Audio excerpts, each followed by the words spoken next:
self-control is the ability to have an emotion, but to limit the extent to which it colors our thinking or drives what we do. Young kids are not very good at this, which is why they have temper tantrums and they have meltdowns and whatever, but that's okay because adults are around them to provide that for them. I know you're mad, don't hit your brother, calm down, let's come over here, let's walk around a little bit, what if you play this instead? So adults provide some of this. As we become an adult ourselves, we're expected to be able to do more of that for ourselves, so to not show our emotions quite as strongly. Folks with ADHD are more likely to express their emotions more strongly. And the reason why they express them outward is that they feel them more inward. So any of us, anytime you feel an emotion strongly on the inside, you're more likely to show it on the outside. So that's normal, that's everybody. But because adults with ADHD tend to feel it more strongly, it tends to come out more. When it's a positive emotion like happiness, excitement, enthusiasm, that's great, and that makes you fun to be around. But when it's something like anger and irritation and frustration, and you show a lot of that, that's where you begin to get into trouble in terms of relationships. Also, the more strongly we feel an emotion, the less likely we are to be able to see the big picture of what's going on.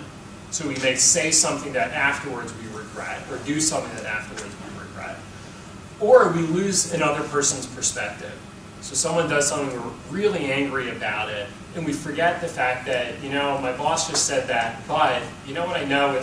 I know that his wife is really sick and he's having a hard time at things, and his boss is giving him a hard time. So you know what? I'm not taking it personally. This isn't about me. He's having a hard time. Let it go by. Whereas someone with ADHD is more likely to react to the boss being kind of a jerk and then throw it back to them in a way that probably doesn't work out well for either person. Would that have implications for the ability to empathize? It can, in the heat of the moment. Now, afterwards, when they calm down, like any of us, when we calm down, okay, now I can understand what you're saying. So yeah, definitely. And of course, one of the implications here, especially in terms of couples and relationships, is don't have conversations in the heat of the moment.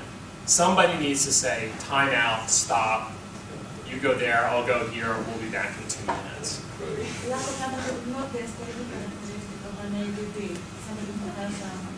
No, not overall. But certainly when someone is emotionally worked up, everybody's less likely to be empathetic.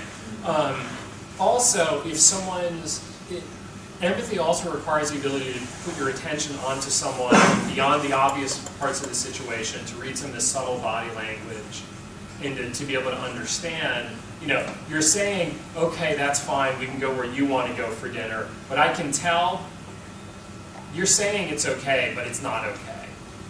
And then we go anyway because I missed that, and then you're mad at me. You should have known, I was just being polite, and you were supposed to be polite and say, okay, fine, let's find somewhere else. You know, so it's one of those situations. But in terms of the basic skill of empathy, ADHD has nothing to do with that. That would be a different thing. Yeah? Since we talked about empathy, what about emotional intelligence? That you need skills to understand and socially and the other people. What about people with ADD? To the extent that they're more emotionally volatile, and some people are more like this and some people with ADHD are more like this, some people with ADHD are less like this. You know, these are all kind of, they vary by degree. So someone who is very emotionally reactive probably will have lower emotional intelligence. Or at least during the times that they're emotionally activated, they'll be less able to apply their emotional intelligence.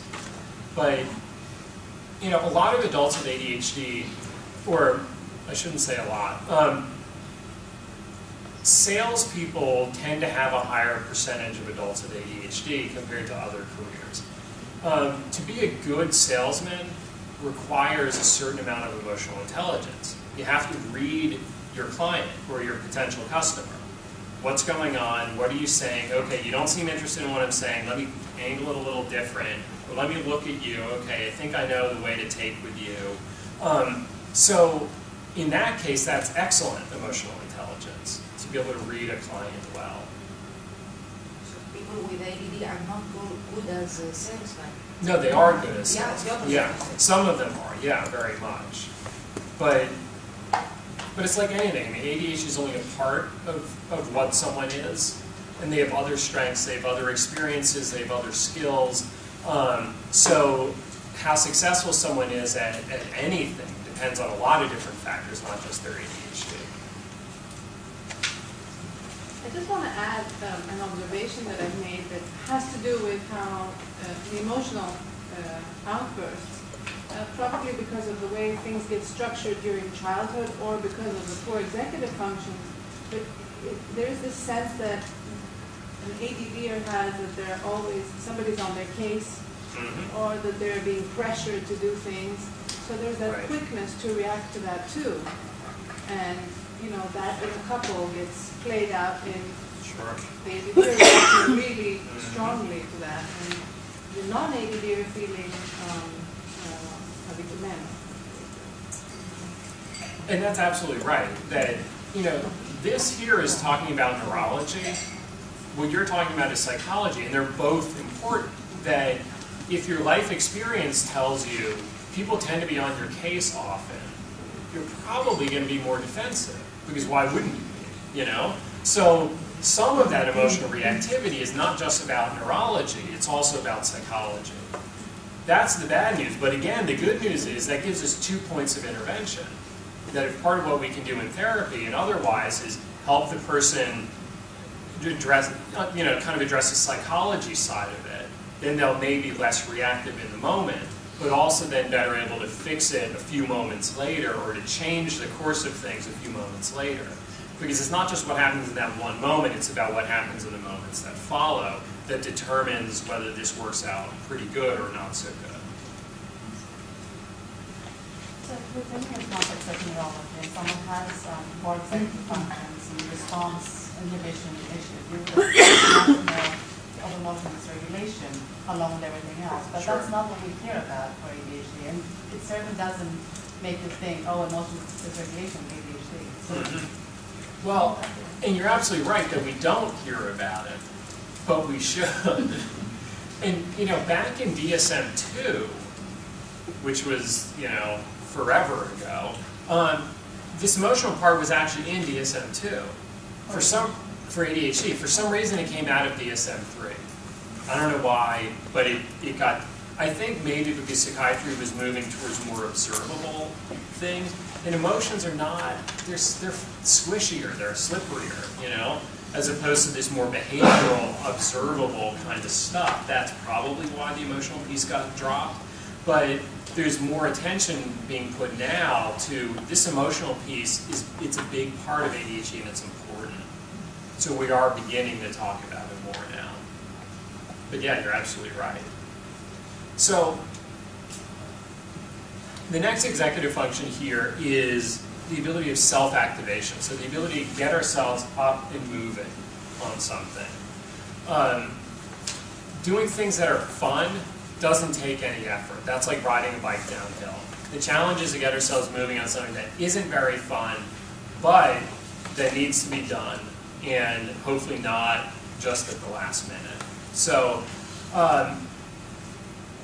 I sort of had this idea, I talk about internal pressure, external pressure. External pressure is somebody saying, you need to do this. Or external pressure is a deadline, this is due tomorrow, I should really get going on it. That's pressure that comes from outside. Self-activation is much more about internal pressure. This isn't due for a few days, but you know, I should probably get going on it because you never know, something else might come up. It's really better if I just have this done. Because folks with ADHD have a harder time making themselves get up and moving on the stuff that's not very interesting, they tend to be more dependent then on external pressure. Somebody else nagging them or pushing them or saying, come on honey, let's get going on this. Or on the deadline of the last minute. So they procrastinate Because procrastination is a way to create pressure. You can't create internal pressure, procrastination creates external pressure.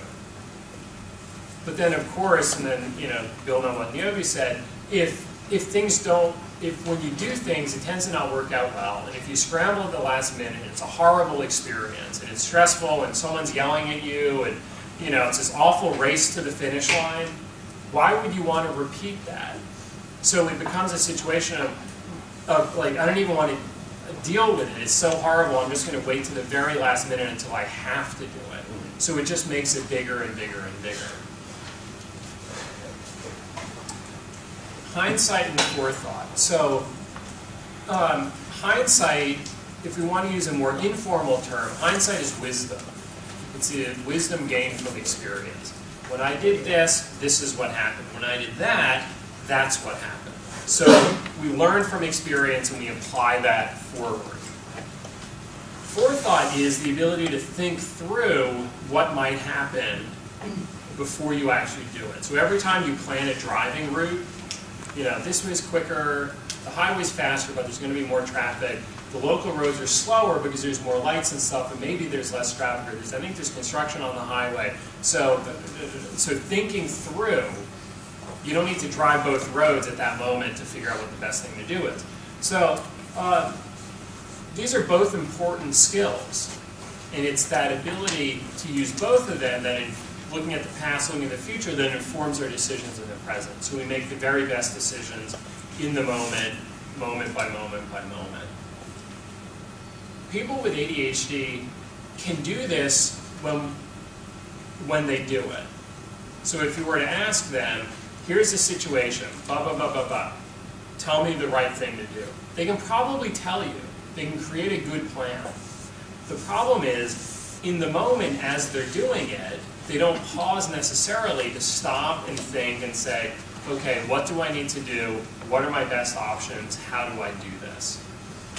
So this is a little bit of a silly situation, but I have a friend of mine who's a psychologist who also presents on ADHD, and he has ADHD. And we were talking about packing, because we always see each other at the big ADHD conference.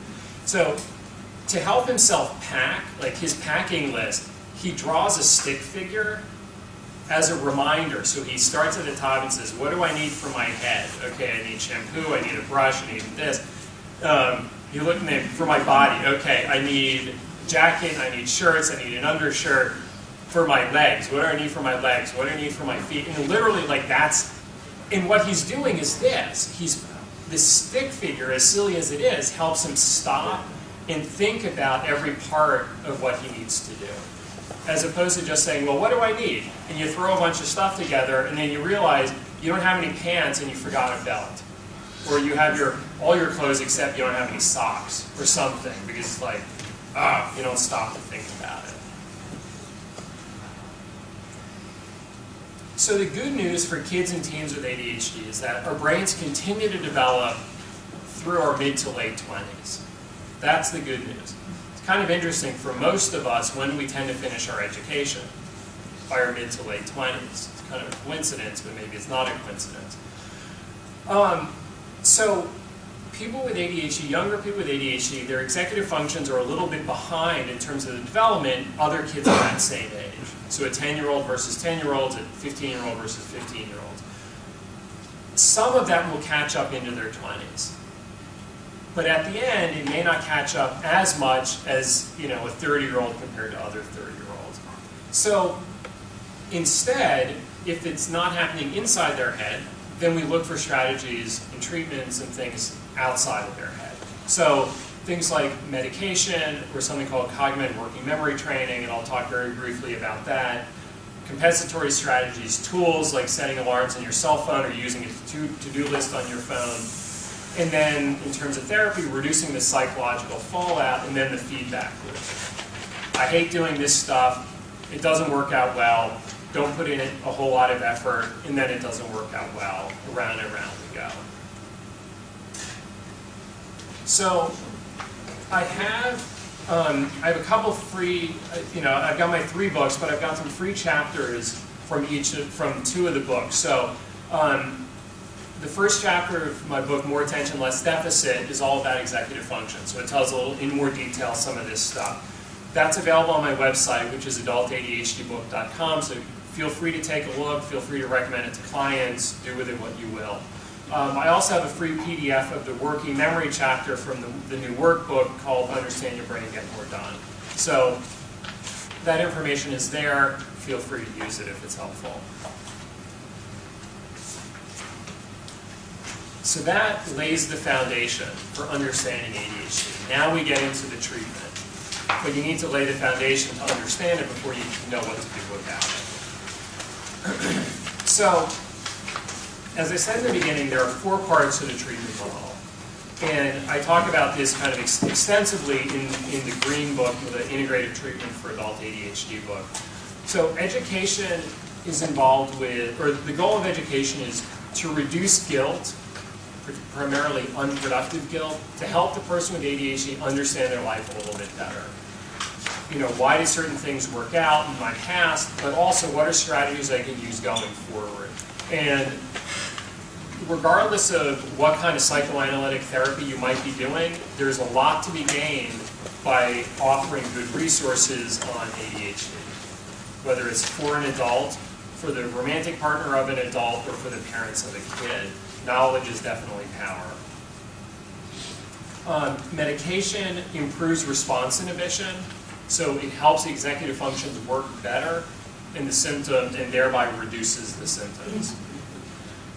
Coaching, which in my case, when I talk about coaching, what I mean is specific strategies and habits to help someone with ADHD be more consistent and be more effective.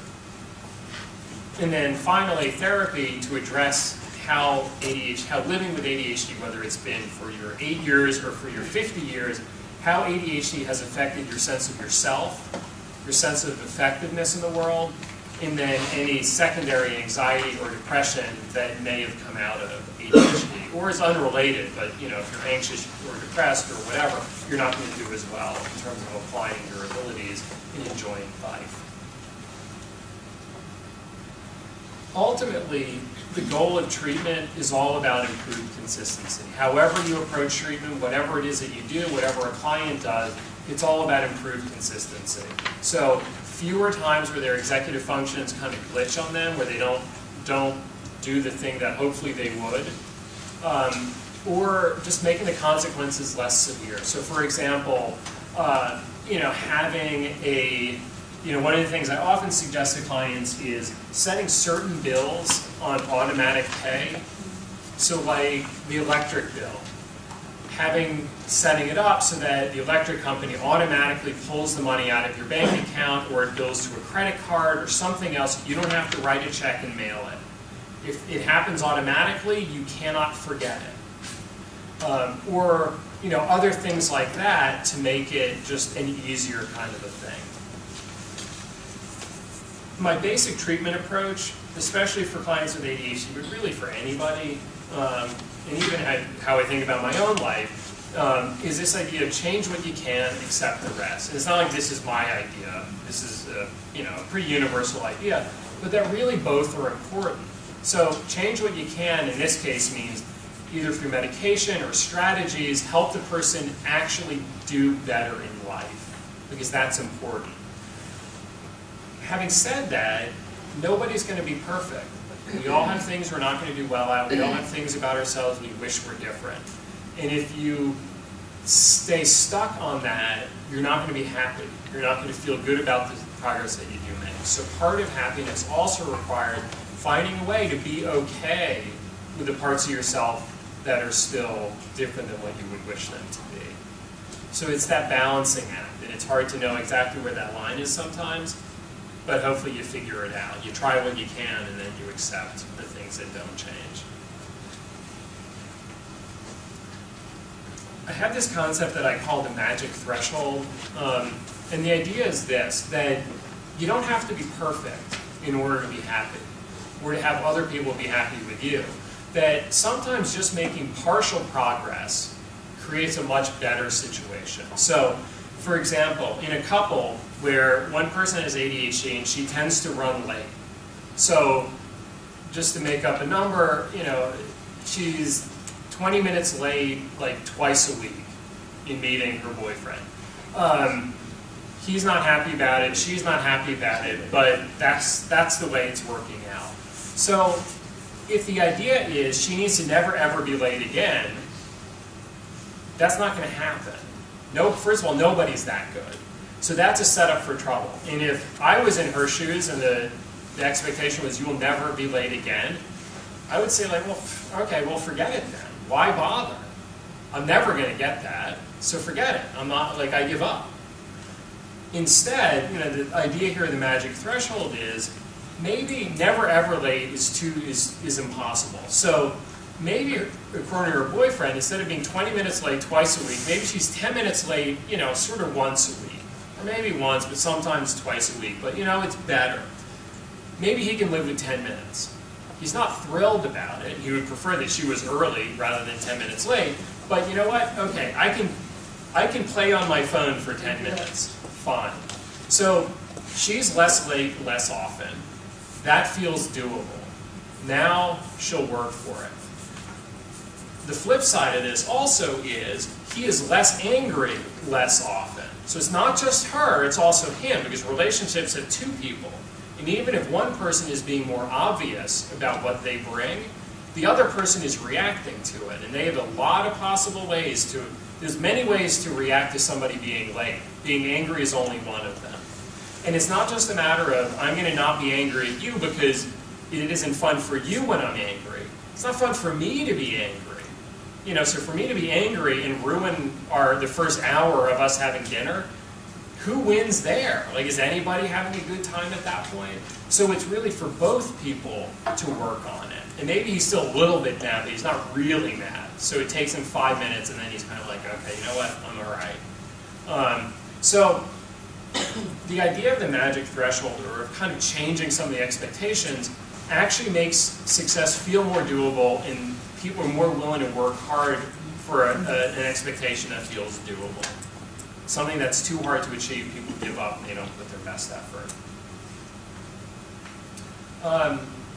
It is now 12:59. We're supposed to stop at 1. This is probably a pretty good place to stop. So let's try to get back by 1. So at 1 o'clock we're really kind of start and off we go. No, it is 1. Let's stop at 2. You have more than 1 minute for lunch. So let's try to get back here so we can really get into it so we don't have to race through the good stuff at the end. So why don't we get going again here then?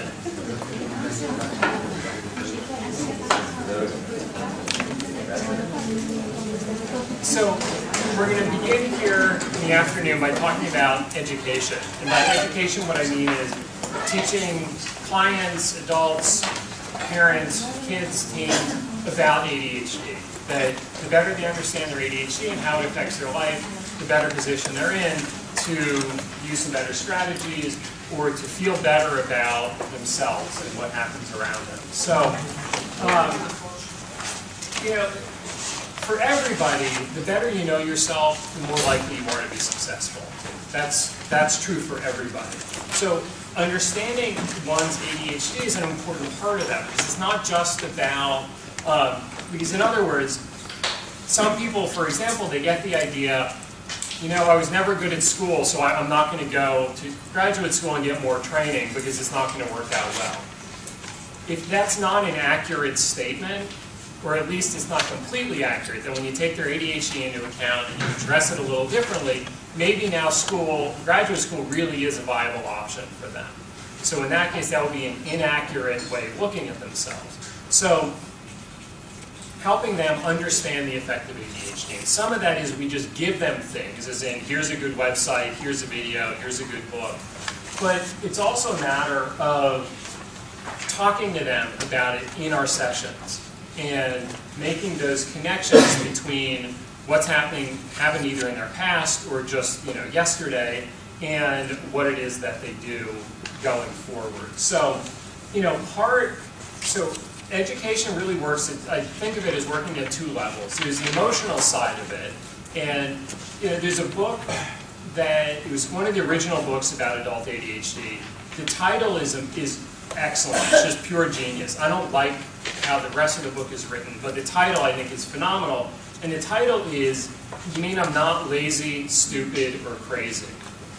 And what's great about it is, if you have ADHD, but ADHD is not a possible explanation for you, the things that you're left with is you're too lazy to do what you're supposed to.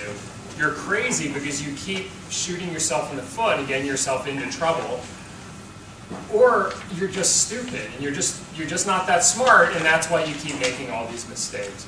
It's really hard to feel good about any of those things, as opposed to seeing it as, you know, my brain works a little bit differently in terms of these specific things, but otherwise I can be pretty intelligent, I mean well, I'm a good person, and I can be successful.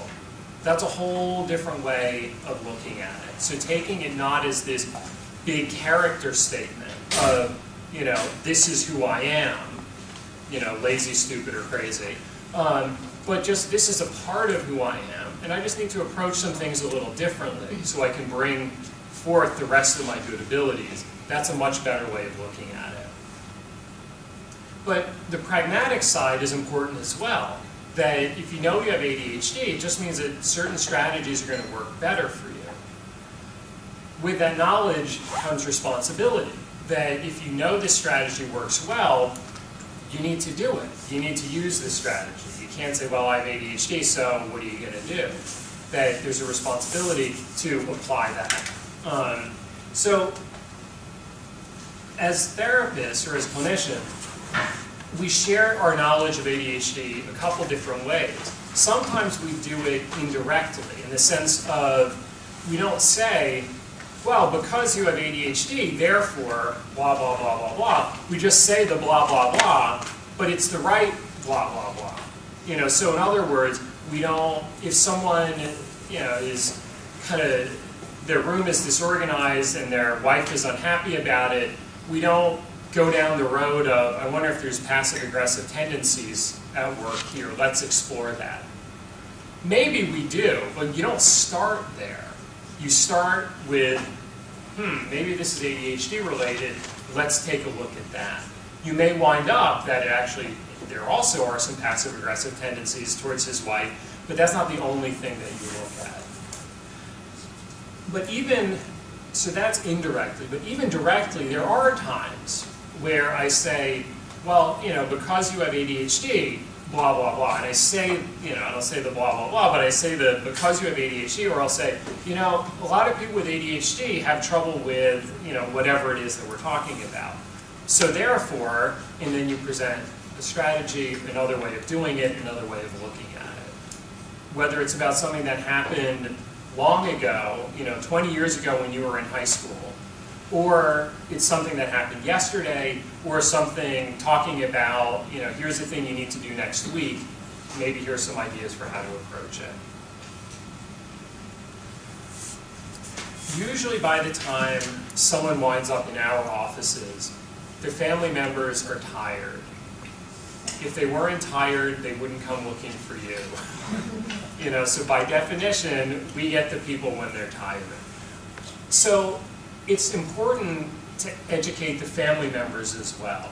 And it's not simply to say, well, you know, your child or spouse or whatever, they have ADHD, so, oh, well, this is what your life will look like.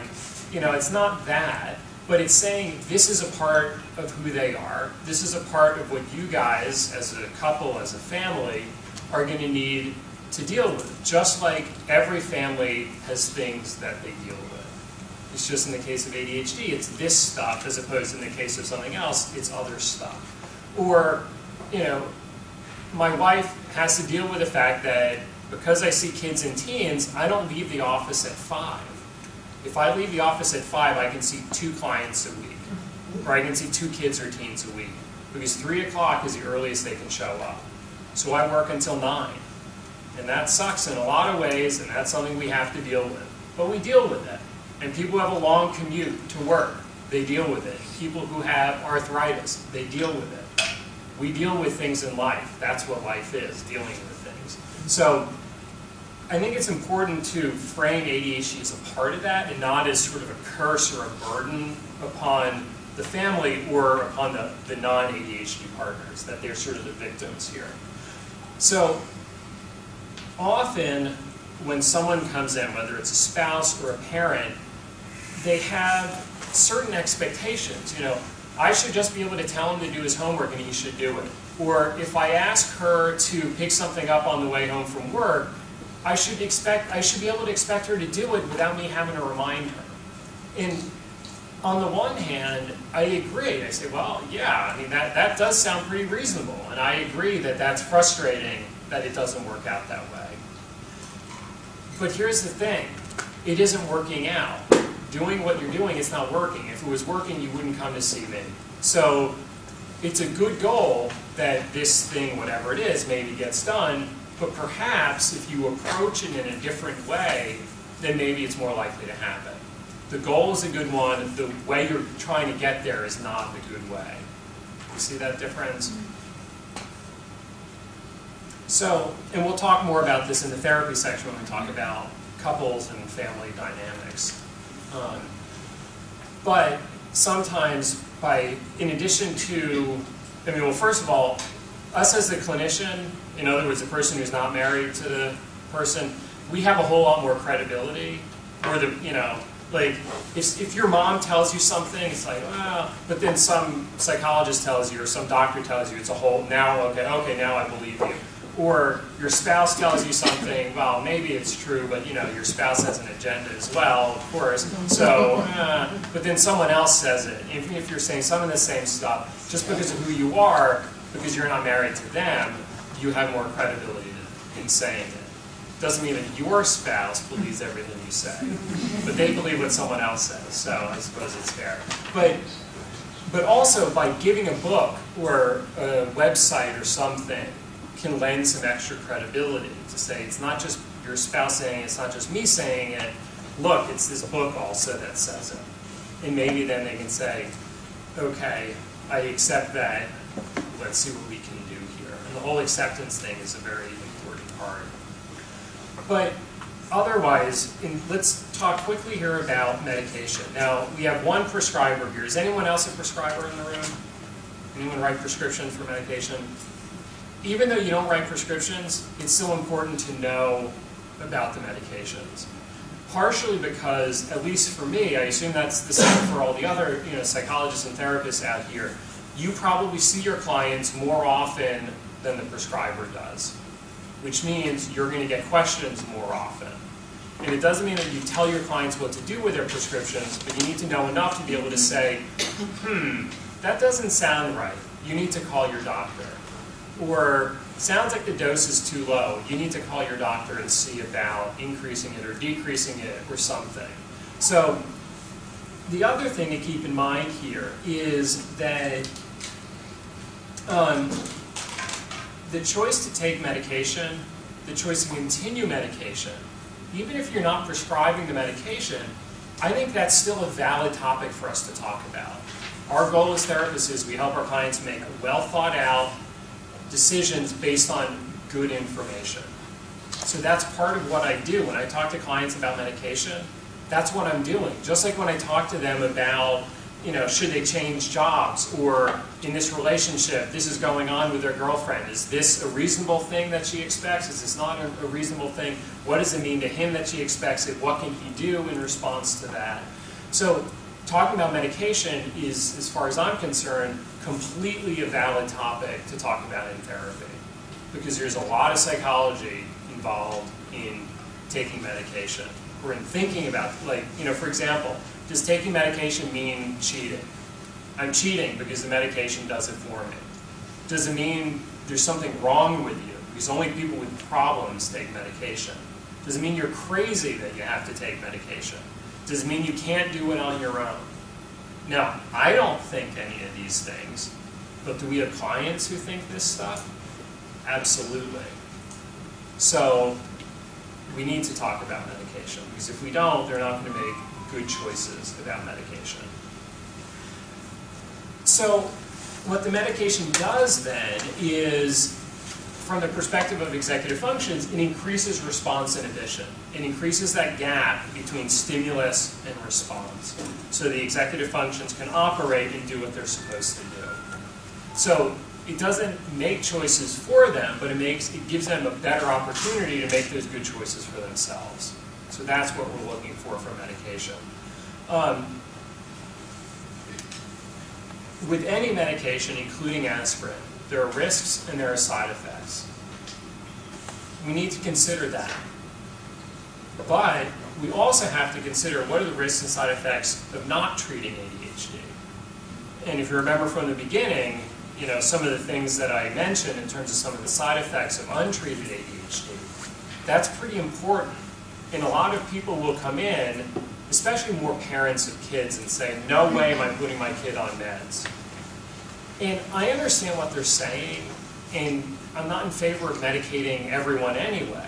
But by the same token, I'm also not in favor of kids doing badly in school and hating education. I'm not in favor of adults doing badly at work and maybe losing a job or not getting a promotion, losing a relationship, paying more in late fees because they've lost the bill and they forgot to pay it.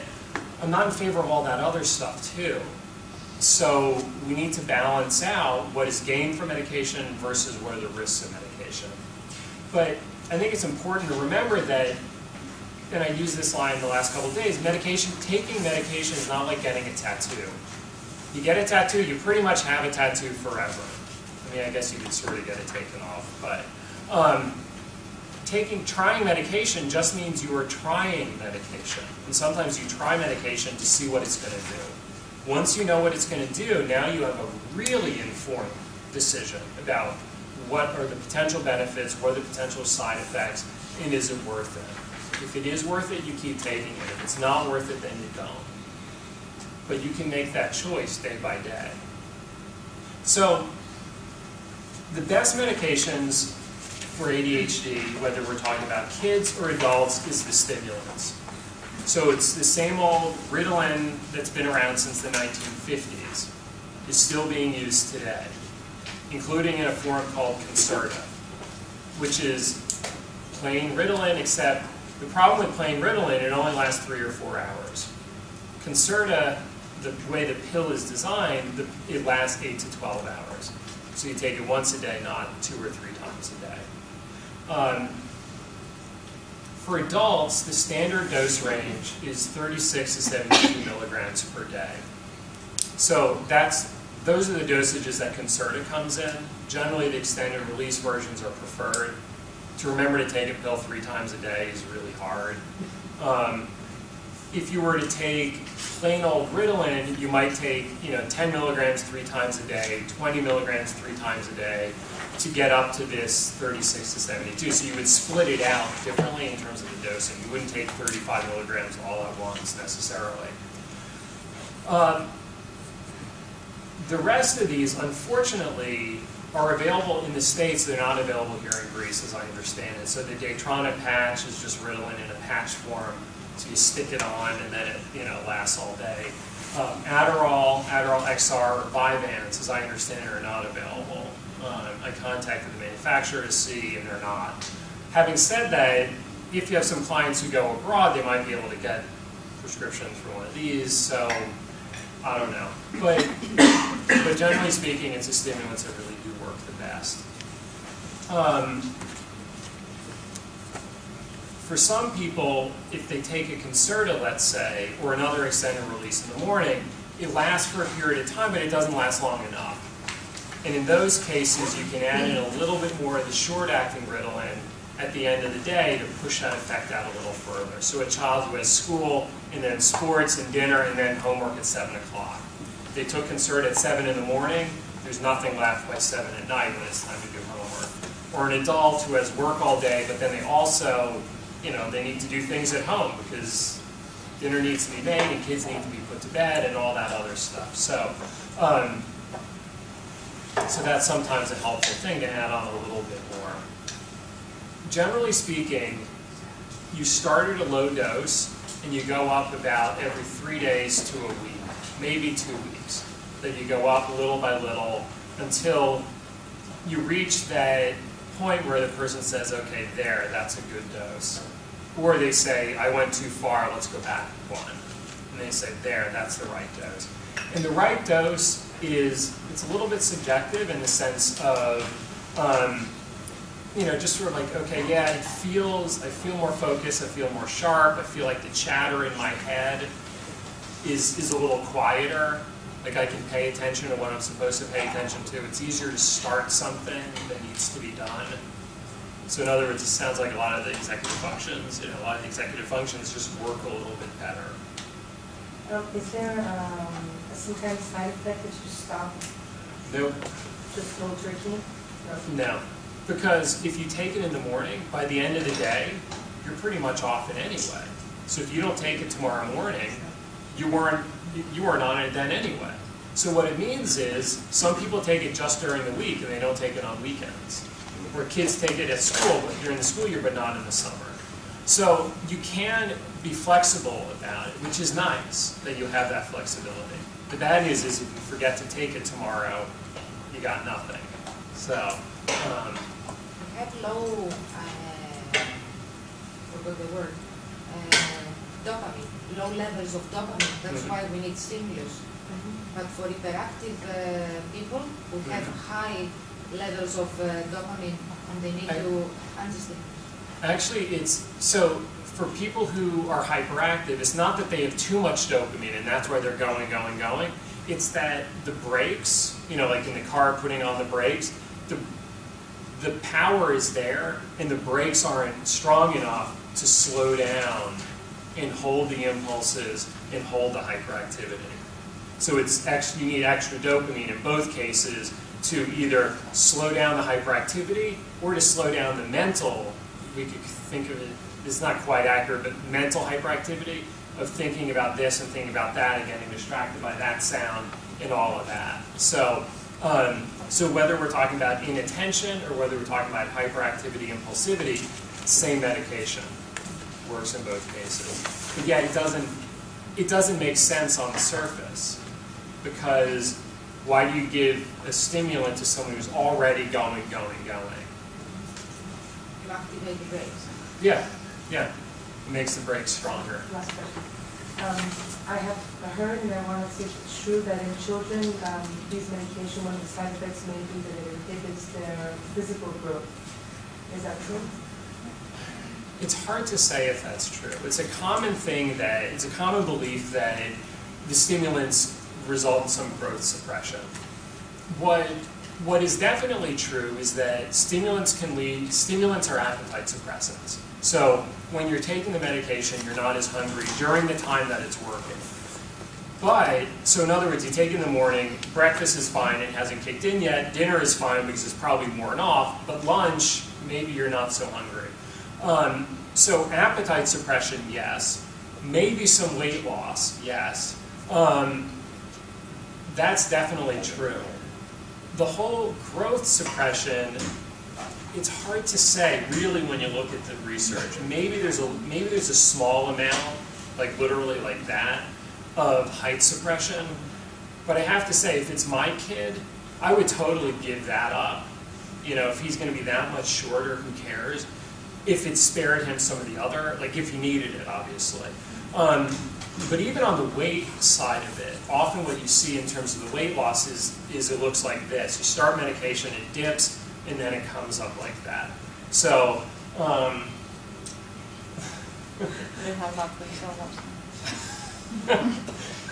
Naomi's taking great delight in her husband getting locked out. So you might see, in the first days and weeks, you might see an initial drop in weight of a few pounds or so, but then over time our body naturally rebalances and the weight comes back. So in the long run, our bodies just figure it out again. And I actually think that we have data that the dose suppression that they do catch up within 2 years after they stop. So, right. But I also wanted to say, from a medical perspective, educating someone about medication, because what I get from parents quite often is that they stop the meds, as you said, over the summer, and they come back and they say, well, he did fine without it. But it was the summer. Yeah. And that's when you say, okay, good. Call me at the end of September. Right. And actually, have the teacher call me at the end of September. Let's talk then. So, but, you know, if it's the summer and they don't need medication, fine. Why take it if you don't need it? On the other hand, if someone is very hyperactive and impulsive, and they're constantly getting in fights with siblings, and they're reacting to big reactions to things, and they're making impulsive choices, you know, so a teenager who's making impulsive driving decisions, it's not school, but you might still want them to be on medication at those times. Do you think there are other ways to medicate, especially for children, and not through chemistry, let's say through nutrition or through vitamins or minerals or I don't know, some other more physical ways to intervene? We'll talk about that, because that's a question that comes up a lot. So yeah, definitely we'll talk about it. I think in probably 2 more slides. So Are you going to talk about Stratera too?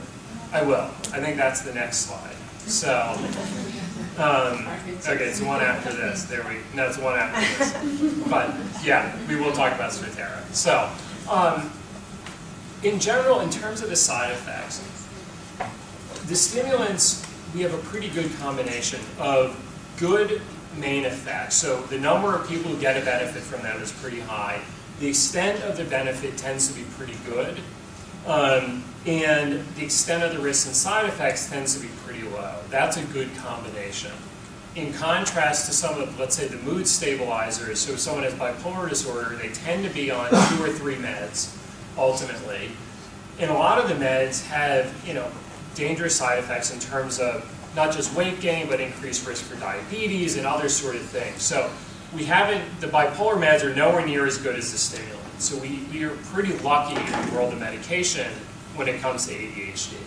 But to the extent that there are side effects, generally they tend to fade out over time. So over a few days or a week or 2 of it, each time you increase the dose, the side effects will tend to go away. So if they're not too bad, the person can hang in, it'll get better with some time.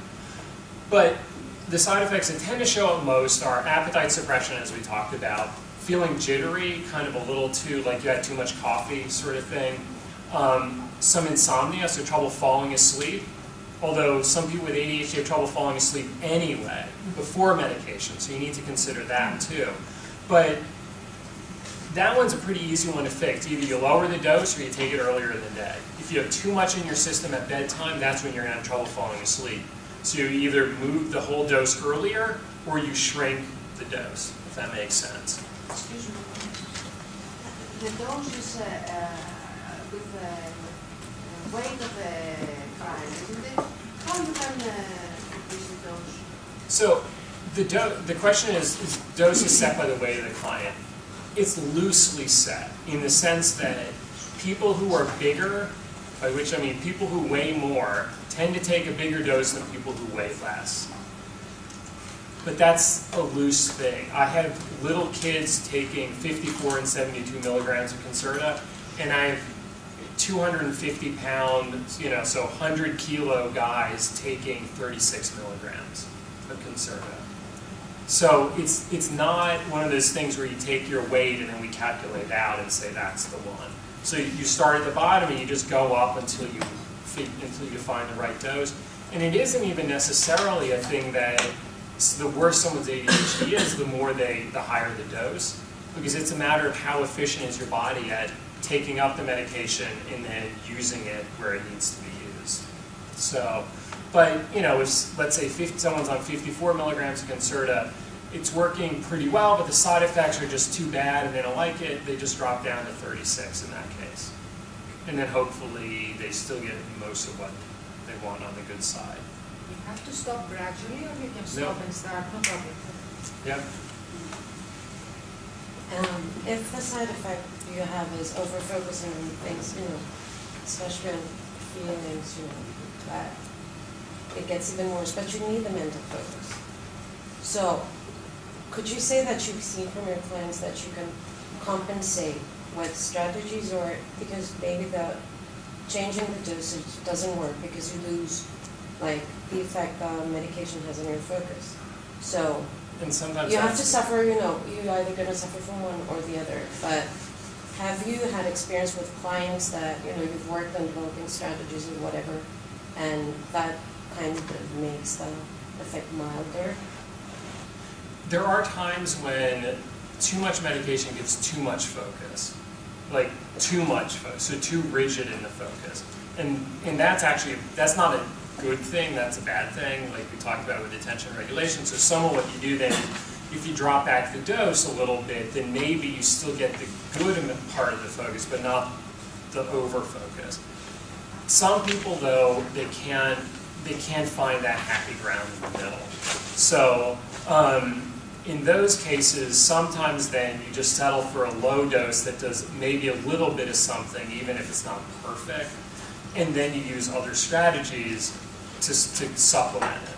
But whether you take medication or not, you're still going to want to do these other strategies. But the thing about the medication is it's like wearing glasses, that you put on your glasses or your contacts and now you can see everything. So now you know where everything is. If you take your glasses off, you still know where everything is, but nobody better move anything. So the strategies you learn that are helpful on medication don't necessarily carry forward when you're off medication, unfortunately. I wish it was one of those things, you take it for a week, let's teach you everything, and then you're done. But we'll talk about a couple other things. So, but a couple other side effects: headache or stomach ache, usually in the first hour. Often that's because you're taking it on an empty stomach. That's the best side effect to have, because you can fix it by taking it with food. Or, as the last one is, you kind of suggested, feeling flat or feeling over-focused, like they're too much like this, and they kind of lose the sparkle of their personality. So, stimulants are not addictive. You can choose to abuse them if you would like to, but if you take them as you're supposed to, you're not going to become addicted to them. You're not more likely to become addicted to other drugs. You're actually, if anything, less likely to become addicted to other drugs if you take medication appropriately. There are 4 situations where you don't want to take medication, where you don't want to take a stimulant. So one of them is if you have a history of seizures, at least if it's not well controlled. If medication has kept your seizures away for a year or 2, you can try at that point a stimulant. Some say that it's What's that? Some say that there are some support that you can give them even with unstable seizures. It's And also supported this model. Right, and this is one of those things that it's a little bit of a personal choice. It's also a matter of the doctor writing the prescription. Are they willing to take a chance, or are they more cautious? And then they would say, no way. So, I was talking to a neurologist back home, and his feeling is, even without, if the person's seizures, if they haven't had seizures for a year or 2, and they're not taking medication for it, but they need a stimulant for ADHD, I'll see what I can do. I'll work with them, we'll sort of balance out the risks and the rewards. So, same for bipolar disorder. If someone is unmedicated, potentially it can cause a manic episode just like an antidepressant could. If the bipolar is medicated, it's a much safer thing, but even there, maybe, so it depends on the individual. What do you mean by severe cardiac issues? So, severe cardiac issues, simply having high blood pressure is not a severe cardiac issue. But if you have significant structural issues, other cardiac issues, then you need to be more cautious in terms of the stimulants. That in terms of blood pressure, and this is especially important for adults, for kids blood pressure is rarely an issue. But for adults, what sometimes happens is an adult has some high blood pressure. It's not sky high, but it's a little bit high, and the doctor says, oh no, we don't want to use a stimulant because of your blood pressure. But often what's found is that the blood pressure goes up a little bit and then it comes down. So it's got to be a big cardiac problem. And then finally, active drug addiction, because if you're abusing other drugs, perhaps you might be more likely to abuse your stimulant. Although if you're smoking a lot of pot, that doesn't mean you're going to abuse your stimulant, because you may not like stimulants as a drug of abuse. But if you're doing cocaine, then the prescriber is going to be very cautious about that. So we also, I don't remember, I might have said this today, the problem with doing 3 presentations in 3 days is it's hard to remember where did I say what day. I think I said this today, that you don't use a response to stimulants as a diagnostic test. So if you take a stimulant and it works well, it doesn't mean you do have ADHD. If you don't, you can take a stimulant and you don't get a good response, it doesn't mean you don't have ADHD. So, What does it mean if it works well well, and you don't have ADHD? I mean, everybody does better on a stimulant. You know, coffee, I mean, caffeine, you know. Starbucks and Coca-Cola figured this out long ago. So everybody does better to some degree, but it's a matter of how much do they do better. Is it true that in the States several students use during the Yeah. The most popular way of abusing ADHD medication is by college students who take it either to stay up all night to study or to stay up all night to party. Because it helps you stay up all night. But and I'm not going to say that that is a good thing, because it's obviously not a good thing. You don't give other people your medication. But the college kids who, if they can't get some Ritalin, what they do is they drink, 3 Red Bulls, or they have Red Bull here, right? Or something else, and they use that instead. So that's really the way that it tends to be abused, more so than people crushing it up and snorting it, like they would cocaine. So that's a whole nother level of abuse if you're getting to that point. Not that I recommend it for obvious reasons. I have the impression that amphetamines have a tolerance limiting mechanism. Does that apply? In terms of the amphetamines, so Adderall XR, or Vyvanse, they don't have any. Ritalin, Concerta, Adderall XR, or Vyvanse are really pretty equivalent in terms of the effect that they give, the likelihood of abuse, the likelihood of side effects. They're very similar. They're sort of like, the analogy I use, it's like Coca-Cola and Pepsi. They're very similar, but they're not exactly the same. Some like Coke, and some like Pepsi, and some like them both just as much. So the responses to the different medications can be different. But otherwise, they work the same. My question was whether is a tolerance response. Mm-hmm. That, in other words, the same, instead of the amphetamine, the same dose, not having the same effect over the long run. No, once you get to a dose, unless your weight changes a lot over the years, which is really more true for kids than adults, once you get to a dose, that's pretty much your dose. And maybe you need to go up one last, so you find a dose and it works for a few weeks or so, and then it sort of fades a little, you go up a little bit more, and then that's it. So someone could be on the same dose for a year or 5 years or whatever, as long as other things in their life don't change. Some people that probably they smoke marijuana or whatever to relax, to slow down. On the other hand, they need stimulus. So how do we know if they prefer Coke or marijuana? Mm-hmm.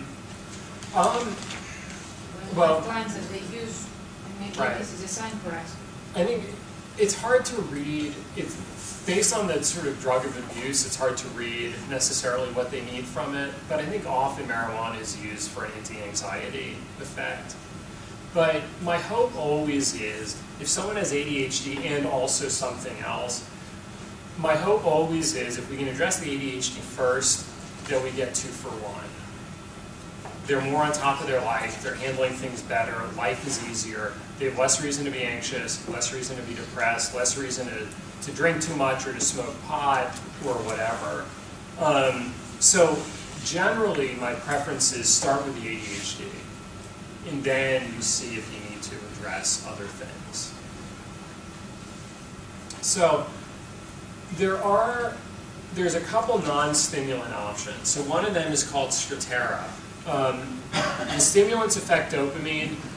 The non-stimulants primarily affect norepinephrine, but it's one of those things where there's the neurons in norepinephrine feed down to the neurons with dopamine. So by affecting it at the top of the stream, it flows down to the bottom of the stream. That's the theory of why it works. Unfortunately, despite the promises when it came out, Strattera is generally not as effective for ADHD or anything. I mean, that's what it's used for, ADHD.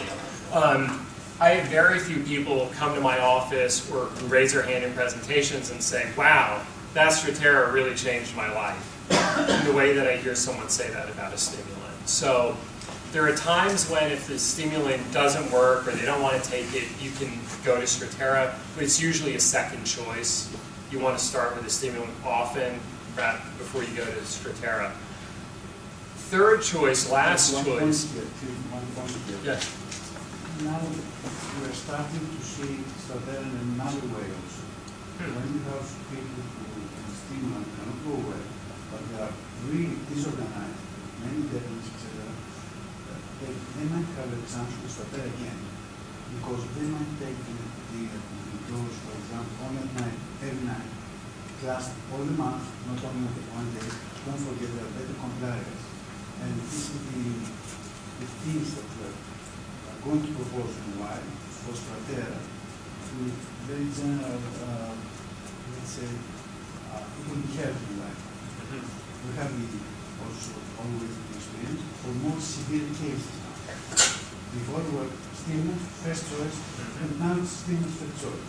Strattera with anxiety, okay, it might be better, not enough. But now, very strong situation, as it is X dependence, drug abuse, etc., that they are well now, they might take very much Strattera. That's the politics. Right. And you're exactly right that there are situations where Strattera really is an option. Certainly someone who has a history of drug abuse where the prescriber is cautious about giving a stimulant, there's nothing at all abusable about Strattera. So the prescriber will not be nervous about that. Maybe that's a place to start, or you can also, they can be used in combination. So if one of the medications is okay but it's not good enough, you can add in the other one. The other thing also that's nice about Strattera is if it does work, it's like the antidepressants. Once it kicks in, it works 24/7. So it works all day, all night, all week. So as opposed to the stimulants that kind of fade out by the end of the day. So for some people, it is the right choice to make. So it's nice, if nothing else, it's nice to have another possibility there. Now the last possibility is the antidepressant Wellbutrin that has some effect on ADHD, but is by far your last choice. So again, it's another possibility, but you don't want to start at the last choice, you start at the first choice. Then I have here something called Intuniv. It's again a non-stimulant, although as far as I know, the manufacturer is also the same manufacturer the other ones that are not available here in Greece. So, but don't worry, you're not missing a whole lot as far as Intuniv goes. So. Do these have the same side effects of the stimulants? The side effects for the non-stimulants are a little bit different because they're affecting different parts of the brain and different neurotransmitters. The side effects are a little bit different. Maybe an example? The side effects are things like dry mouth, some weight gain, some sedation, things of that sort. Right, gastrointestinal effects and sexual side effects, like some of the antidepressants do. Meaning you want less, not more. Right. Just to be clear. Yeah, exactly.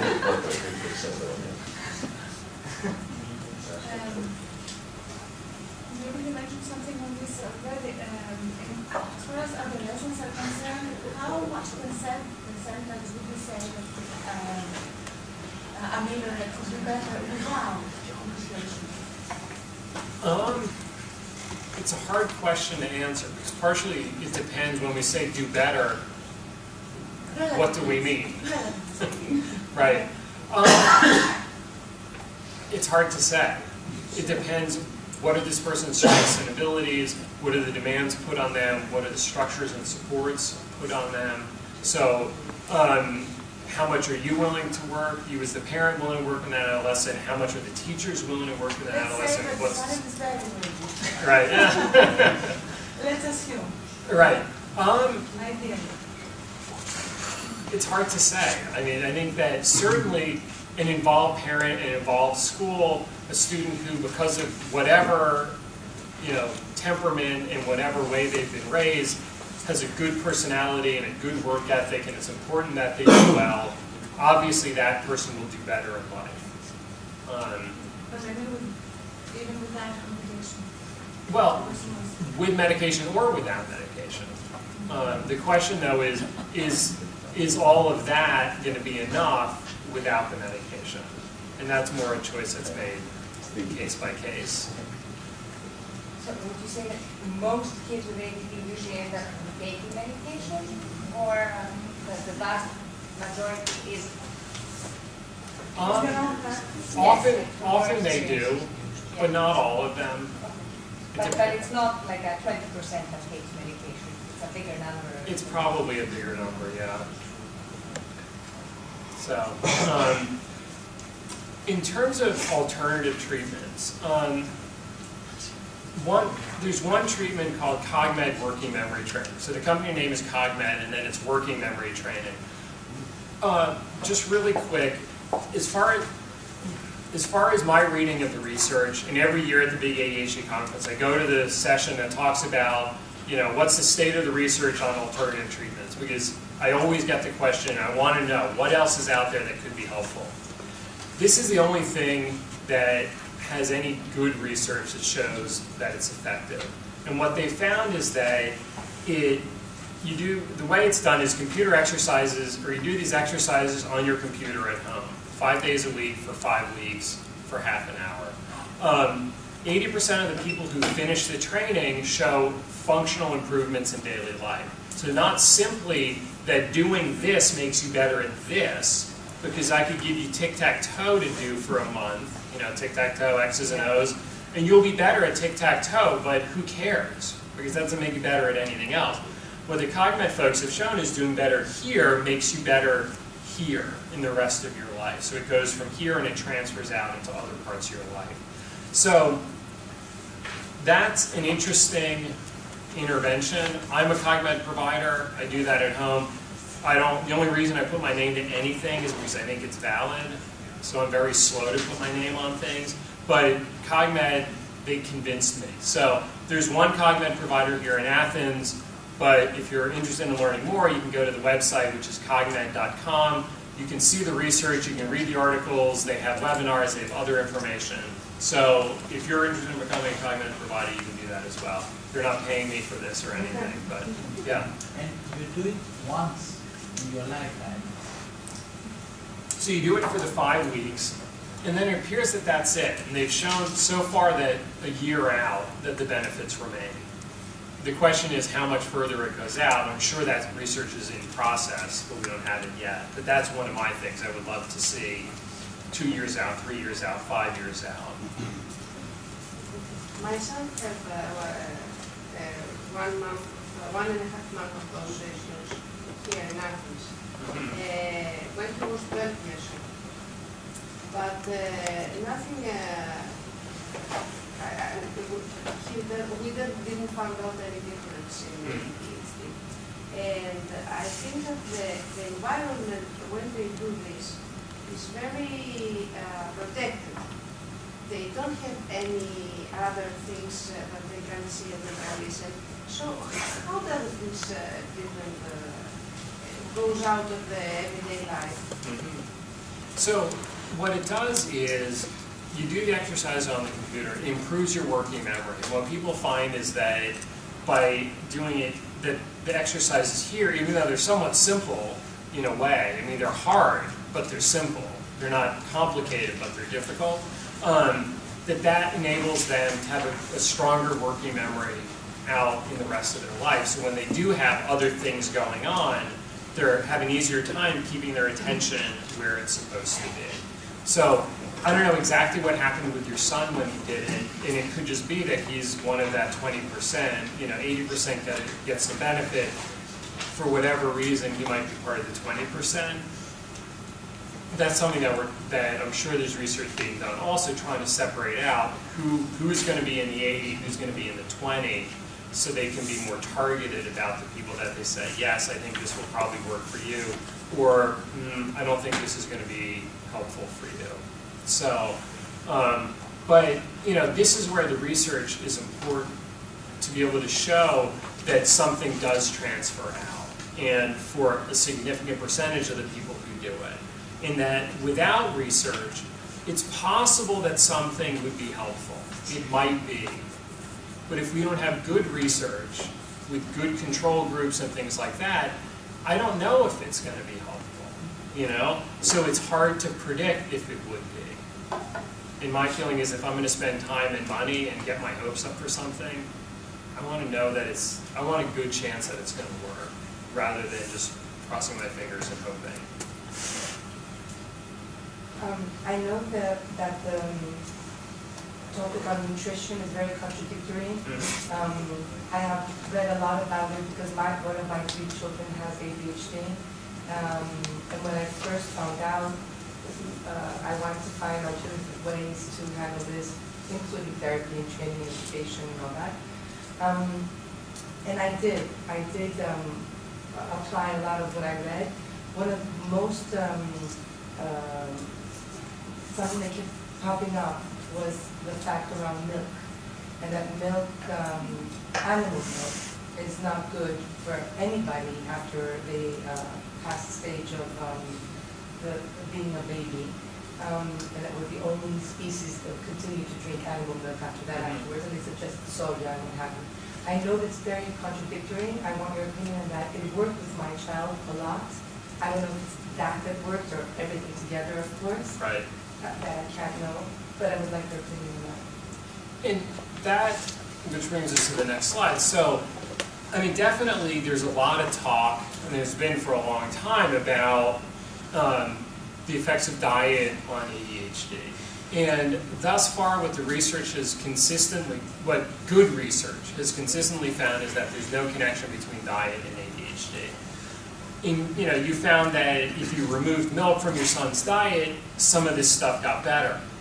It's possible that he has, a specific sensitivity or allergy to milk, but that's not ADHD. But if he does better without milk, then obviously you take him off of milk, So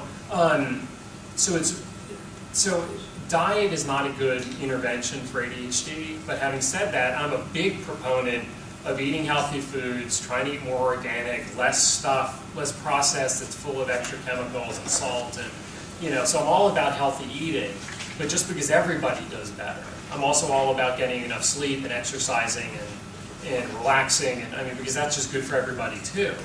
But with an ADHD child, exercising is even better than somebody without. So, of course, it's good for everybody. But if you reduce sugar, for example, and you increase exercise, an ADHD child has a chance to vent a lot more than somebody who doesn't. And someone who tends to be hyperactive and has been sitting in school for 7 hours or sitting at a desk for 8 hours at work, yeah, absolutely, exercise is important. Moving around. So, definitely. That's all good stuff. There's some research coming out, beginning to kind of come out about the benefits of mindfulness training, so meditation for ADHD. That's going to be good for you anyway, even if you don't have ADHD, so I could hardly, recommend against it. Neurofeedback, the research is still a little bit mixed. Some studies say it works, some studies say it doesn't. We don't know for sure. So that's one of those, let's talk in a couple of years and see what new studies have come out. Russ Ramsey is a psychologist. Mindfulness that you have pointed here, you have an opinion on mindfulness training. I think that the mindfulness can be helpful. Well, for emotion regulation and for attention regulation. So mindfulness meaning meditation and things of that sort. It needs to be adapted a little bit for ADHD. But there is some research beginning to come out that it seems like it has some benefit. The question is it benefiting ADHD specifically, or is it simply that everybody in a calm state of mind has better focus? And when we're anxious and when we're preoccupied, our focus is worse. That still needs to be separated out. But if it helps, then it helps. So, what about acupuncture, and especially auricular acupuncture that tries to address specific parts of the brain that are involved with ADHD? At this moment, there is not enough good research that shows that acupuncture is helpful for ADHD. It's possible. What? It's possible that it is, but the research, we don't have research that says that it is. So at this moment, I can't recommend it. If it works for you or for someone, if it works, then you do it. But generally, my preference is you start with the things that are shown by research to be likely to work, and then you work your way down. And if you get to the bottom, then you try those things as well. But you don't start at the bottom and work your way up. Kind of the analogy I have is, if you can't find your keys, you don't start by looking in the attic. You start by looking in the kitchen and in the living room.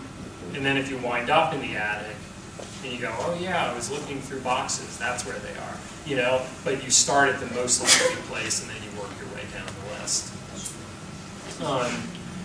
If you're interested in a review of the research on these all of these alternative treatments, including therapy and coaching, this is a really good book, Non-Medication Treatments for Adult ADHD.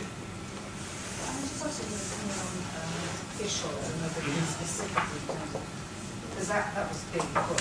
Right. Relatively kids. So the question is about fish oils or omega-3 fatty acids. The research on that is a little bit mixed as well, but it seems like maybe there's some small benefit from it. Mostly at hair and nails. What's that? Mostly at the hair and nails.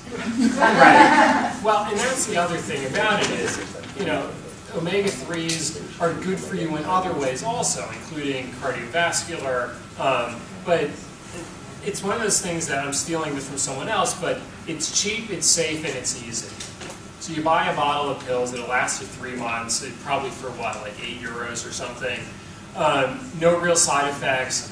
Fine, take it. You don't leave it at that and say, okay, I take my fish oil pill and that's a solution to everything. But it's an easy thing to do. So I take one and I take a multivitamin. Yeah, there's no real harm in it. For $10, I can be a sport. So, yeah. When we do complement or any other exercises for memory, to increase memory, do we actually create new connections in the brain, new synapses? That's what we do. Right, and that is one of the things. The Cogmet folks have evaluated the benefits of it in multiple ways. And one of the things that they've done is they've done PET scans and shown increased activity in the parts of the brain that are known from just basic research to be involved in working memory. So after you do the Cogmet, there's more activity in that part of the brain, which makes sense that if you're performing better in life but you don't show it on a brain scan, that's an interesting question then to answer how that could be, which would suggest more of a placebo effect. But that was one of the lines of research that they did, that they in fact showed through brain scan studies that there is more activity in that part of the brain. And this can be applied also to people with Alzheimer or other diseases who have memory problems. Right. I don't know about Alzheimer's specifically because there's a lot of other things going on there, but certainly normally aging adults, so folks in their 60s and 70s whose working memory is sliding a little bit, folks who've had a brain injury of some sort, folks who've gone through chemotherapy for cancer, which tends to have a negative effect on working memory. So yeah, I mean, it's being looked at multiple populations, but ADHD is the big obvious population for Cogmet. So that's where they started, but I don't think that's where they're going to end in terms of the other groups that they look at. So let's talk a little bit here about coaching. I have a saying that you can't leave the past in the past if it's still happening in the present. So no amount of therapy to help our clients feel better about themselves is going to be enough if they're still having exactly the same troubles before they started coming in.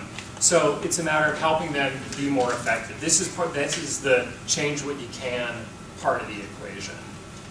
So one of the benefits of coaching is being successful now makes it easier to leave those old failures and old struggles in the past. To be able to say, you know what, that was my life, but that's not my life anymore. Life is getting better going forward. So helping someone be more consistent and manage their stuff better and meet their obligations it helps with a lot of stuff in terms of how they see themselves. It provides a better foundation for the therapy work that we do. So there's a lot to be said for coaching. I think it's also worth pointing out that different, when we say coaching, it's not like it's one thing. Just like therapy is not one thing. Everyone does their own brand of therapy or coaching. So when I use the word coaching, what I'm talking about is specific practical strategies. So the problem is your room is disorganized. Here are some solutions. Let's try this. Or you have trouble setting priorities. You have trouble staying to priorities. Here are some strategies. So that's what, when I say coaching, that's what I'm talking about.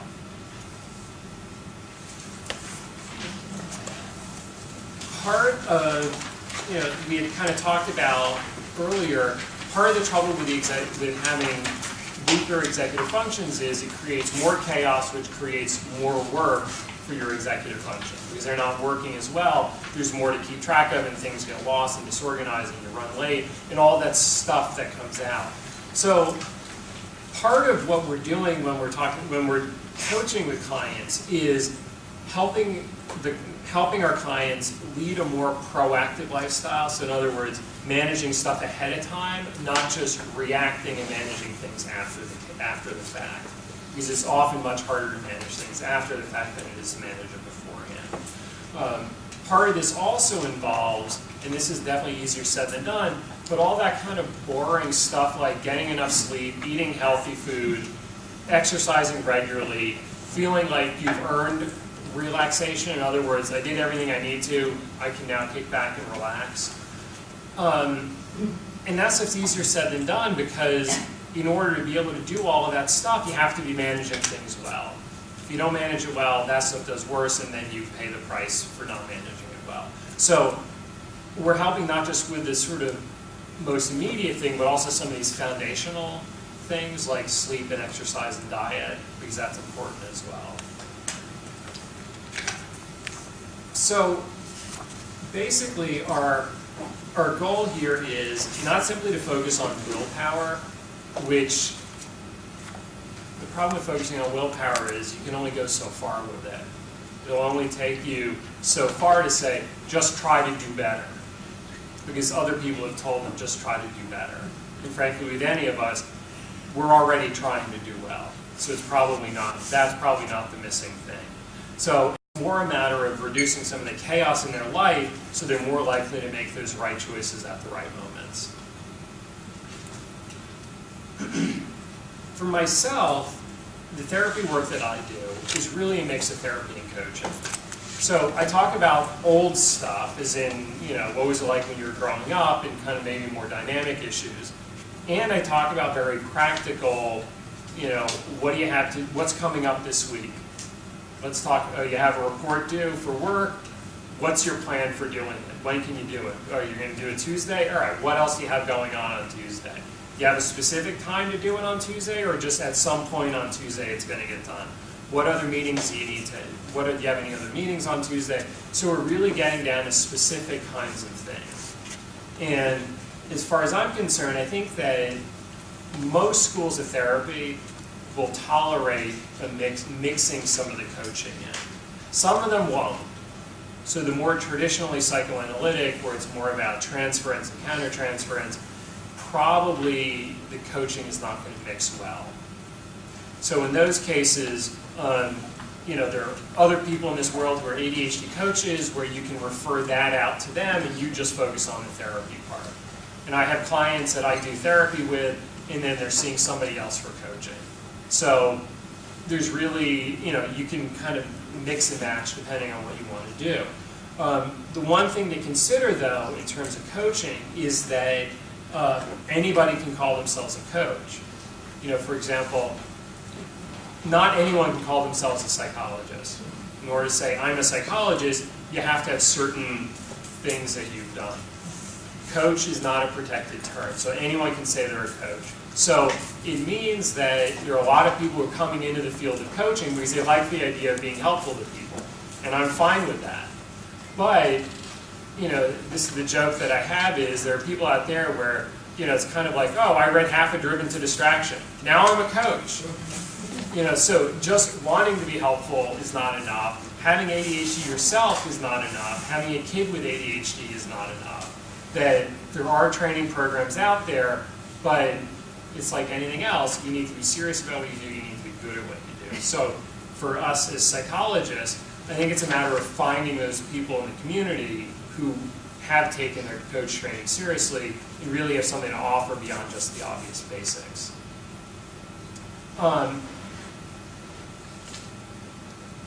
The question often comes up, is this ADHD or is it personality? Is it ADHD or is it a matter of motivation or desire or anxiety or depression or whatever? And generally my preference is you start by addressing neurology first, or at least I assume that it's about neurology. So if someone's having trouble, if they're showing up to appointments late, I'll assume it's about neurology, that it's the forgetfulness or the time management problem.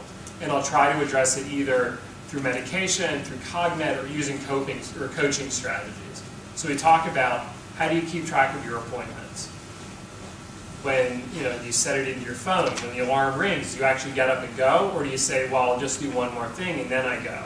And then you run late, or you misjudged. Actually, it takes not 20 minutes to get to my office, it takes 40 minutes, at least at 5 o'clock. At 2 o'clock, it takes 20 minutes. At 5 o'clock, it takes 40 minutes.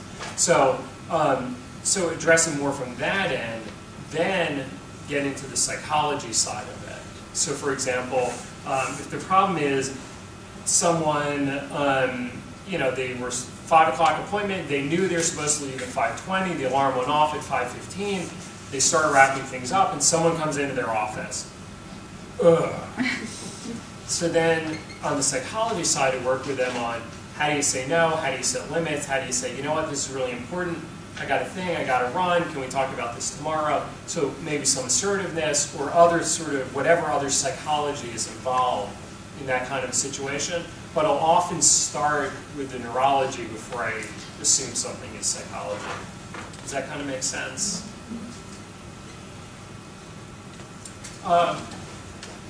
I think it's important in our work with clients to tell them right up front, let's talk about what's going on, let's come up with some strategies, okay, blah, blah, blah, we have some strategies, and then you say, it's important to emphasize, these may or may not work. We're going to figure it out, but here's the thing, if it works, that's great, and that tells us some things. But if it doesn't work, that's okay too, because that tells us things also. So if it doesn't work, let's take a look and try to figure out why it's not working, because that is what will teach us how to come up with the next better strategy. And sometimes we've got to try a few until we hit the bullseye with something. So what it does is it gives our clients more of a willingness to take that chance, because the fear is that you give them some homework, some things to try, they do it, it doesn't work, or they just forget to do it, and then 6.5 days go by and they go, oh, I'm going back to the psychologist. And then here it is again, I didn't do my homework, she's going to yell at me, it's high school all over again. And then they don't show up. And then they're gone. That's the last thing you want. So it's a matter of telling them right up front, there's no magic, there's no instant solutions, we're going to try it, we'll figure it out.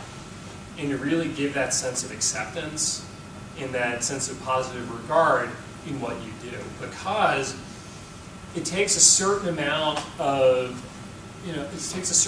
risk for them to get their hopes up again. They've gotten their hopes up in the past and it didn't work out. Now they're getting their hopes up again. I'm hoping you have something to show me, something to offer me that nobody else did before. And if the first time they try something and it doesn't work, they may then just crash from it. So a lot of coaching is not just strategies, but it's about using the right tools for the job. Unfortunately, there are certain clients who, because they're very self-conscious about how they do things and when they do things, they can be self-conscious about using tools. And by tools, a tool could be something simple as writing a note on a scrap of paper. That's a tool right there. That scrap of paper is a tool. So they may be self-conscious about putting things into a schedule. Or if they're walking down the hallway at work and someone says, oh, can you do me a favor? I need you to get me that whatever. Can you bring that over to me later? Oh, okay. And they keep it in their mind. They're hesitant to write it down or to say, you know what, do me a favor. I'm running off to a meeting. Can you send me an email? Like when you get back to your desk, send me an email and remind me about doing that. Or that's fine. You know what? If I don't get it to you by the end of the day, just call me up and remind me. I just got caught up in other things. Easy, and people tend to accept it. But for a lot of our clients, they're self-conscious about drawing any attention to themselves. So to say, okay, I'll get you that. Hold on one sec. Let me write that down. And they're concerned if they write it down, people are going to think they're stupid or something. So part of it is normalizing that and making it okay. It's okay to write it down. And by the way, if your choices are being known as that guy who writes a lot of stuff down, or being known as that goddamn guy who always forgets things, what's the better reputation to have? So, especially when the third option of that guy who doesn't write things down, but boy, is he really good at remembering things. If that third option is not available, then you got to pick one of the two that is available. And it's much better to be the guy who writes things down. What happens if you forget to write down? Right. So the question is, what happens if you forget to write it down? And that's going to happen, because nobody's going to be perfect. But if you can get into the habit of writing things down, it makes it easier to write it down. If you get into the habit of always having a pen and a piece of paper in your pocket, it's easier to write it down as opposed to, oh, I should write that down. Oh, man, there's nothing. Okay. All right, I'm just going to try to remember that one then. So, being in the habit of having stuff there, or sending yourself a text message. You know, remember to bring this. Boom, you send it, and now you get the text message that's unopened. Or sending yourself an email so when you get back to the desk, it's there. And maybe it doesn't work every single time, but if at least it helps sometimes, maybe half the time you actually write it down and then you actually find the thing that you wrote down. If it only helps half the time, that's still half better than it was before. And maybe half better puts you in that normal range of forgetting, where you can say, oh, God, yeah, man, I got so busy I completely forgot. Okay, yeah, I'll get you that now. But because you remember the last couple things, maybe they're okay with that.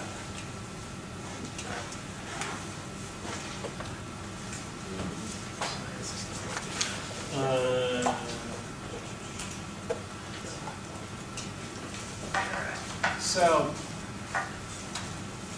one of the tools that's often used is planners, because for most people, for most adults, it's important to have a planner. It's important to have a schedule of some sort where you keep track of the things that you need to keep track of. For some reason, my printer has decided not to work. So,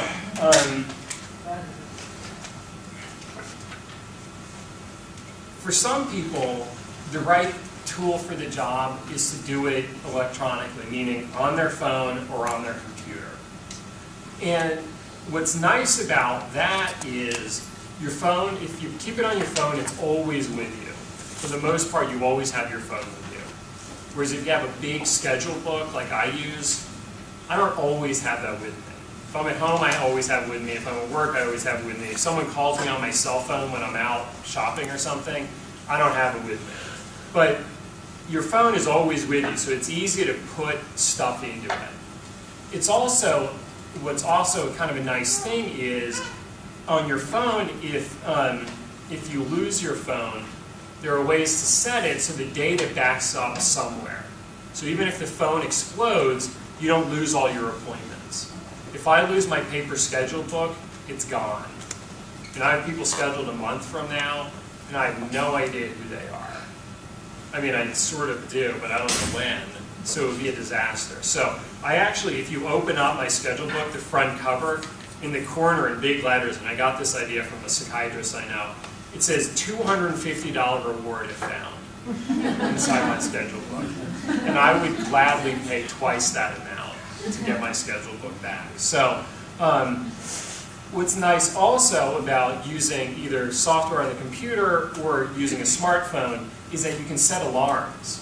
My book will not beep at me. A phone will. So you can set it not to go off at the time of the thing, but to go off ahead of time. Whether that means 5 minutes before, or a day before, or a week before, you can set those reminder alarms. So that basically your phone becomes your perspective memory in this case. So that's a really nice way to do it. Now the downside is smartphones can be used to waste a lot of time. So you get your Facebook alerts and your Twitter feeds, and oh, I'm just going to check the sports score and all that other stuff. So it really does go both ways, but if you can limit what you do with it, you set it up in certain ways, you can make it more likely that it gets used for the things that you should be using it for, or at least the more productive things. On the other side, a paper planner is often helpful because it's simpler to use. And people who are not big on technology, a planner is or a paper book is very quick and easy. You write something in and you erase it off, done.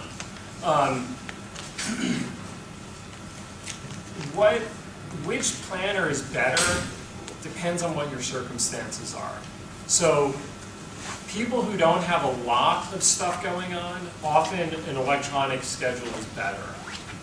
Because if you have a paper schedule, even if it's a small one you keep in your pocket, if you open it up, nope, nothing today, and you open up tomorrow, nope, nothing today, and there's something 3 days from now, by the time 3 days rolls around, it's like, well, I don't know, I probably don't have anything. But they don't check it to see that they don't have anything, and maybe they do have something.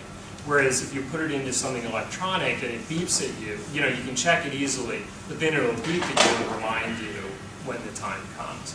So people with less to do, often electronic is better. People who have more going on, often paper is better. So it's finding the right tool for the job.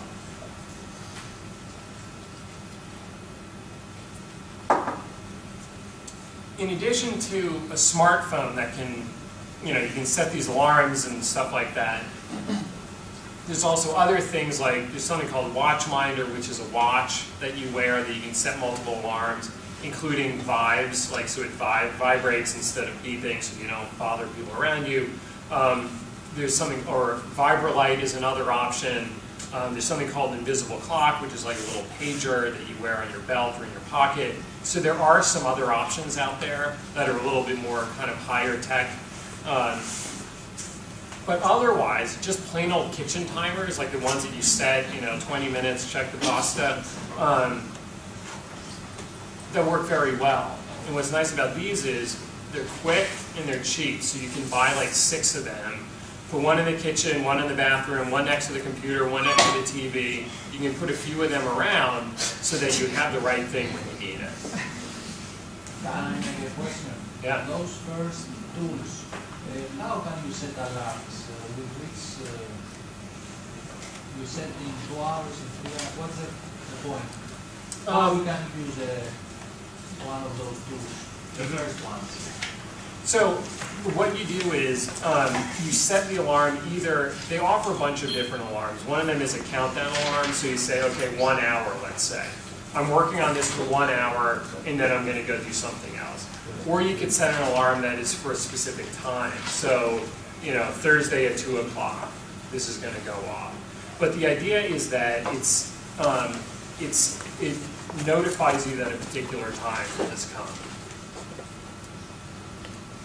So, in terms of managing blocks of time. Sandbox is very, with a sand. Yeah, like an egg timer, that is sand that counts down. There's also another thing called, what's it called? It's like a red disc, and you turn it, and then it, what's it called? I'll remember it. We'll keep talking, I'll remember it, and then I'll tell you about it. So, because life is all about time these days, these sorts of things that manage time for us can be a helpful kind of way to let you know that a certain time has arrived.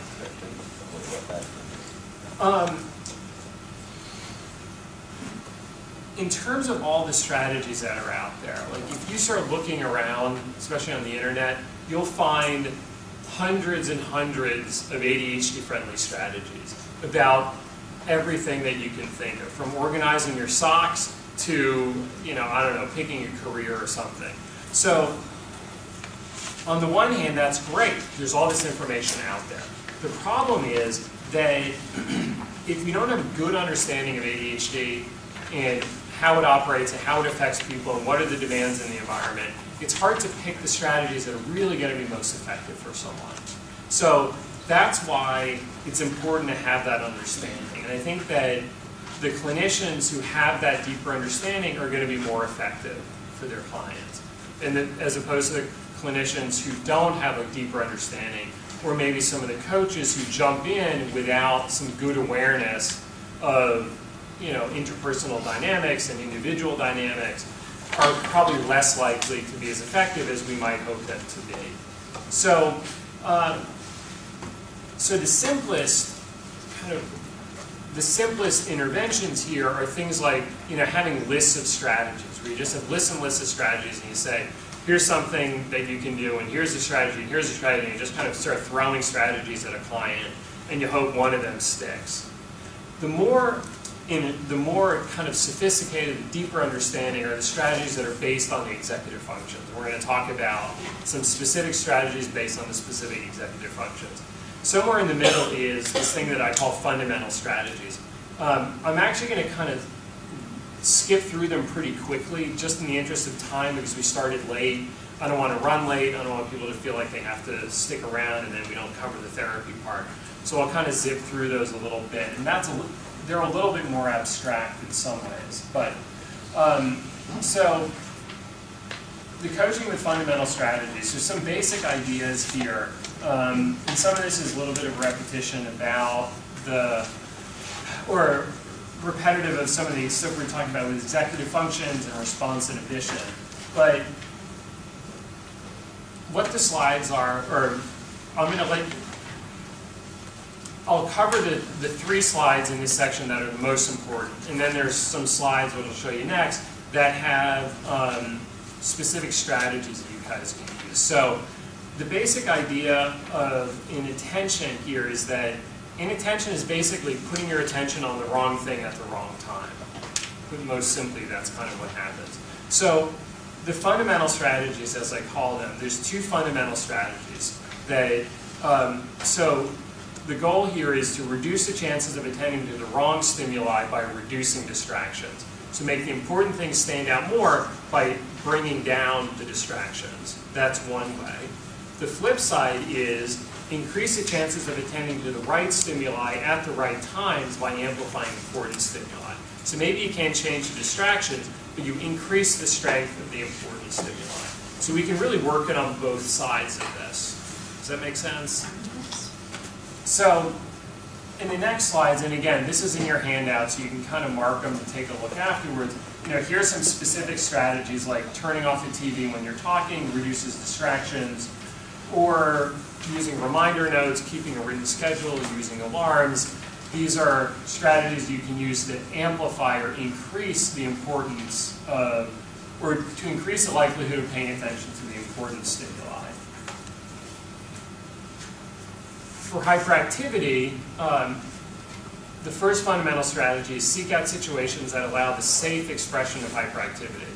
So exercise, obviously, or finding a job that allows you to move around, as opposed to getting a job that you have to sit for 8 or 9 hours a day. The flip side of that is minimize situations that require more restraint than you can muster. So we had talked about watching movies at home rather than at the movie theater as one example of that. If you don't have to sit, if you can avoid a situation where you have to sit still, then avoid it. Don't make your life harder than it needs to be. And then, underneath this, I say work on tolerance for repetitive or mundane activities.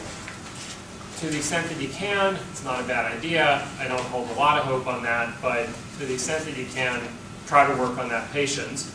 But really a better alternative is to build in some rewards. We're all better able to kind of push through something boring if we can create a reward for ourselves on the other side.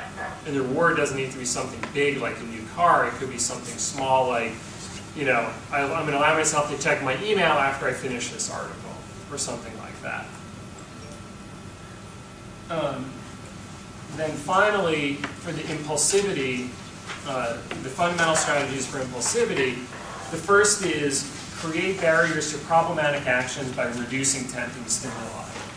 This, or as I call it, lead me not unto temptation. So kind of the simple example here is, if you're on a diet and you're trying to eat healthier food, don't bring junk food into the house. Because if it's in the fridge and you're staring at it, it is much more likely you're going to eat it. If you're at home and it's at the supermarket, it's much less likely you're going to eat the junk that you don't want yourself to eat. Flip side here is set up cushions to reduce the damage done from impulsive acts. So if you have to buy the junky food, buy the small pack of it and not the big pack. So if you eat it, you can only eat a little bit and not eat a whole lot of it. So those are the fundamental strategies. But like I said, we're going to kind of skip ahead a little bit. Although, well, let me do a little bit more, and then we'll finish up coaching, and then we'll take a quick break, and then we'll do therapy. So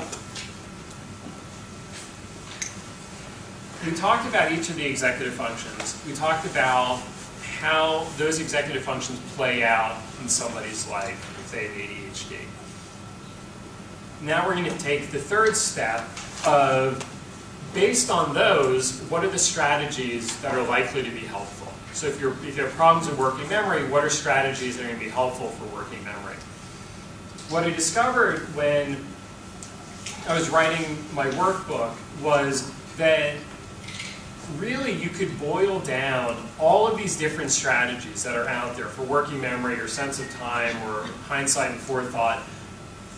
You can boil them all down to basically 3 basic ideas, or what I call key concepts. So all of these other strategies, they pretty much fall underneath one of these key concepts. What's nice about it is it's much easier to remember 3 key concepts than it is to remember 300 strategies. So that's part of it, is it's easier than if you can remember the key concept, you can create your new strategies specific to your situation. But also, as you're reading, some article on ADHD on the internet and it's throwing all these strategies out, you can look at the strategies and instead of being overwhelmed and saying, oh my God, I can never apply all of this into my life, you can look at them and say, oh, okay, yeah, this, really, this is just one of, that new thing that really just falls under this, and this new thing that falls under that, and this is one of those. So it gives you a framework to then understand what you're looking at. So, This is like mind mapping. is it like mind mapping? I don't know. Is it? I don't have a clear sense exactly of what mind mapping is. I'll say it and then you tell me if it is. So, the 3 key concepts here. The first is make important tasks and items stand out more to make it more likely that your attention will stay focused on them. So, what are a couple examples of some things that you might already be doing, or that you've suggested to clients, that you've read in a book, whatever? What are some examples of something that fits, some strategies that fit under this key concept? Maybe I should ask this after the break. So, what are things you're already, we all do this already. What are some things? Like when you say, like in the table in the front of the door, take out all the other stuff and just keep the important stuff that you have to take with you. Write everything in your hand. Write it on your hand, like you did. Yes. Because you can lose a piece of paper, you're not going to lose your hand. Just wash your hand. Yeah. And that's a great strategy. It's right there. And it's here where you see it. It's not here. Because you'll never see here, So, absolutely. You look and you see and you go, oh yeah, that. So, reminder, reminder, reminder. Yeah, putting a Post-it on the door. Not at your desk, maybe, at the door. At the door you go out, or next to the door handle, or something like that. alternatively, the second strategy here, and this is something the opposite of the first one, is the fewer distractions, the easier it is to stay focused on and remember what you should. So, you know, I was driving with a friend of mine, and he had his cell phone. He was playing music from his cell phone through the car stereo. So that's pretty cool that he could do that. But like every 2 minutes, it would get this little beep. It's like, what the hell? What is that? And so I asked him eventually, after like 20 of these. And what it was is, there's a baseball team in Philadelphia called the Phillies. And every time somebody posted something on like a Phillies bulletin board, he got a reminder, a notice on his phone. It's like, are you serious? Like, is that really so important that you need to know right away that somebody posted something? So like, that's an example of not reducing distraction. That's an example of increasing distractions. It should also be noted that he confessed to me that he probably has, or he has ADHD. He was diagnosed as a kid, doesn't take medication, but I guess it's working out well enough for him. He's still got a job and his wife loves him, so things are okay. And he's a great guy, so, you know, whatever. But like, that's a great example of not reducing distractions. I have noticed with both adults and children that have ADHD, that they have a difficulty enjoying what they're doing or what they're having right now. So if I buy a brand new car and it's a lifetime dream, I'm really happy about it, but you know what? I'm thinking of the next car I'm going to buy in a year. And I'm already living that moment, so this moment is already worthless.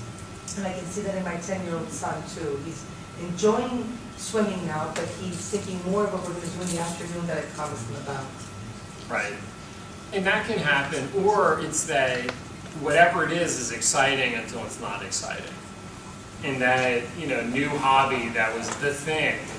And then, right, and then they do it, and it's like, okay, well, I know how this works. Easily, basically. Yeah. Get bored of it easily. Yeah, because the mystery is gone, and the shine has come off, the new car doesn't have that smell anymore, and then you say, ooh, look at that car that just went by. So does that happen, sorry to interrupt, does that happen since